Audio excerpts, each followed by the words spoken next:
I used to think silence was peaceful. Now I know it can be the loudest punishment in the world. The day my daughter stopped talking to me, the house didn't feel quiet, it felt empty. And the hardest part is this: it was my fault.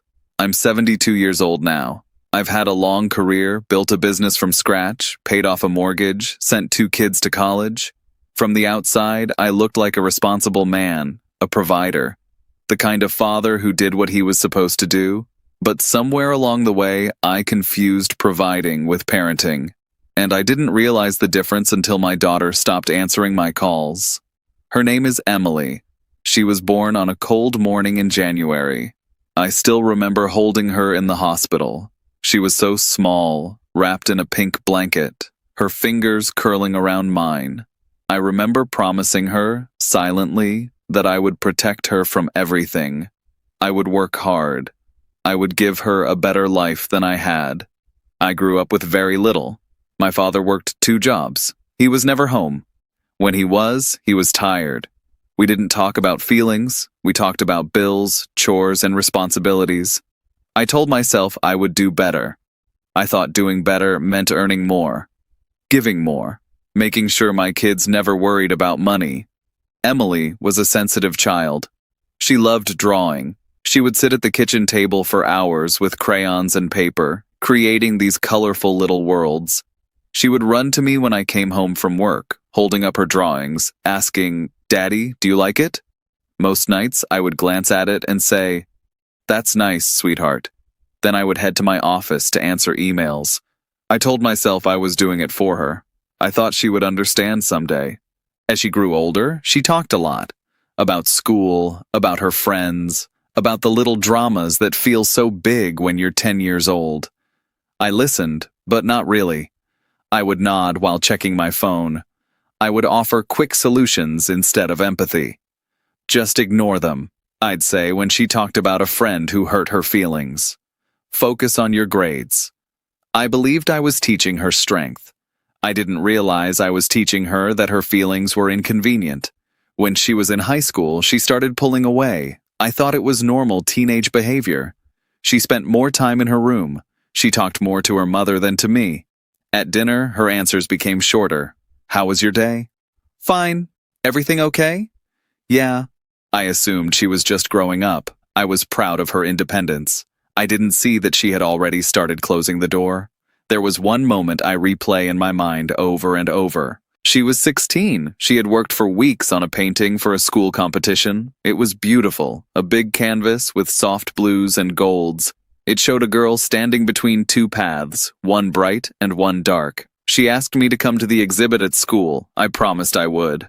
That day, a major client called, a deal that could change the future of my company. I told myself I would just take the call for a few minutes and then head to the school. The meeting ran long. By the time I checked the clock, the exhibit was almost over. I drove there anyway. The parking lot was nearly empty. Inside, parents were hugging their kids. Teachers were cleaning up. Emily was standing by her painting, alone. She saw me. She tried to smile. "You made it," she said. But I saw it in her eyes. I had missed the announcement. I had missed the applause. I had missed her moment. "I'm sorry," I said. "Work ran late." She nodded. "It's okay. I know work is important." Those words should have broken me. Instead, I felt relieved. She understood. That's what I told myself. But that night, I noticed she didn't bring the painting home to show me again. She carried it straight to her room. After high school, she chose to study art. I didn't say much, but I worried. I had built my life on stability. Art felt uncertain, risky. During her freshman year of college, she called me one evening. She sounded unsure. "Dad, I'm thinking about applying for a summer program in New York. It's competitive, but my professor thinks I have a shot." I remember pausing. I remember calculating in my head. "New York is expensive," I said, "and art programs don't guarantee anything. Have you thought about something more practical, maybe graphic design or business?" There was a long silence on the phone. I really love painting," she said quietly. "I know," I replied, "but love doesn't pay the bills." I thought I was protecting her from disappointment. I thought I was being wise. She didn't apply to the program. Years passed. She graduated. She found a steady job in marketing. It paid well. She moved to another state. We talked less often. When we did, the conversations were polite, surface level. How's work? Good. How's your apartment? Nice. I would ask about promotions, about retirement plans, about investments. I rarely asked if she was happy. Then one day, during a family visit, everything cracked. She was in her early 30s.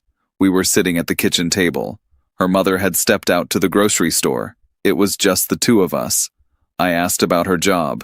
It's fine, she said. You always say that, I replied, half joking. Fine isn't great. You should be aiming higher. You've always had potential. She looked at me in a way she never had before. Not angry, not sad, just tired. Dad, she said slowly, do you ever ask what I want? The question caught me off guard. Of course I care what you want, I said. Do you? She asked. Because every time we talk, it feels like I'm being evaluated, like I'm still trying to win your approval. I felt defensive. I just want the best for you. I know, she said, but sometimes the best for me isn't the same as what you think. Her voice was calm, but it carried years of weight. You missed so many things, Dad, she continued. Recitals, exhibits, moments. And when you were there, you weren't really there. I stopped telling you about my feelings because you always tried to fix them or dismiss them. I opened my mouth to argue, to explain, to say I worked hard for her, but she kept going. I don't blame you for working. I know you did it for us, but I needed you. Not your advice, not your money, you. The room felt smaller, my chest felt tight. I thought you understood, I said weakly. I understood, she replied. That's why I stopped asking. That sentence was the turning point. That was the moment I realized the silence hadn't started recently. It had started years ago, and I had helped build it, brick by brick. After that visit, she stopped calling as often. I tried to reach out more. I sent messages. She responded, but briefly. Then one day, she didn't answer at all. I called again, the next day, and the next. Nothing. Her mother told me to give her space. She's hurt, she said. She needs time. Time. The one thing I had always traded for money. The one thing I couldn't buy back. Weeks turned into months. Birthdays passed with simple text messages. Holidays felt strained. When we were in the same room, the air was careful. One evening, I sat alone in the living room, looking at old photo albums. I saw pictures of Emily as a little girl, holding up her drawings, smiling wide, looking at me like I was her hero. And I realized something painful. I had spent so much energy trying to prepare her for the world that I forgot to be present in her world. I had treated her like a project to manage instead of a person to know.